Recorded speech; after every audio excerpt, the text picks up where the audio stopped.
May induction sticker pa po ba ang inyong sasakyan? Gusto niyo po bang itong alisin?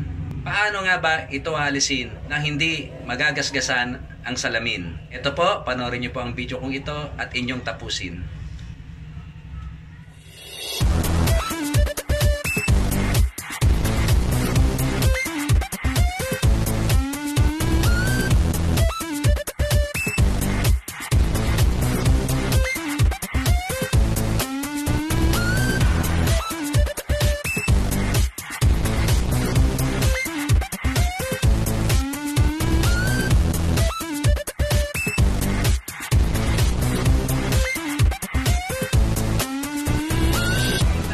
Conduction sticker, no, na pagka may plaka na, ito'y tinatanggal na kasi minsan pag ito'y natagal lang sa salamin ay bumabakat, mas lalong nahihirapan na linisin ang salamin.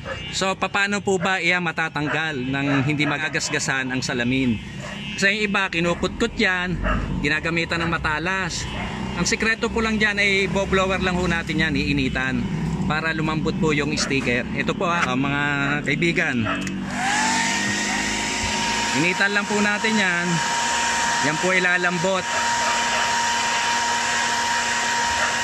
Kasi pagka ginapitan po natin ng matalas yan, may tendency magasgasan ng salamin. Meron kasi na metal na nakakagasgas ng salamin.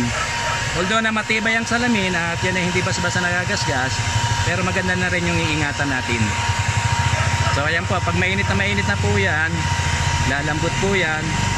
At pagkalambot, atin pong tanggalin ng dahan-dahan para buho.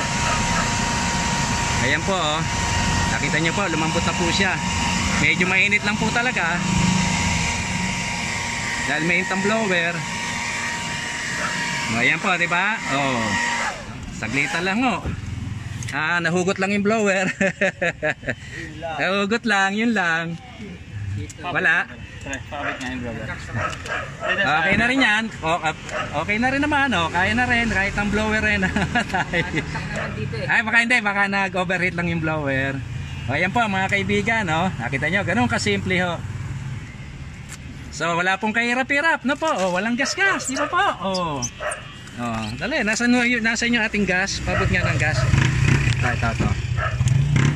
Oh, yan, gagas lang ho natin yan para matanggal yung mga gilid-gilid. Ayan po. So ngayon, pagka gas po natin at may natira, wrapping compound. So, wrapping compound. Ito po yung wrapping compound. Yan po, oh. So meron din na mga metal polish o panlinis sa salamin na ginagamit bukod sa wrapping compound. Marami po mga nabibili po kahit sa Ace Hardware, sa mga paint center, diyan ho nabibili ho to. So ayun na po, wala na po. Parang wala hong nangyari, di ba ho? Oh. Kasi pag tinanggal nyo ho yan ng may ginamit kayong bagay, may tendency magasgas ang ating salamin o salamin ng sasakyan. So ayos po ba?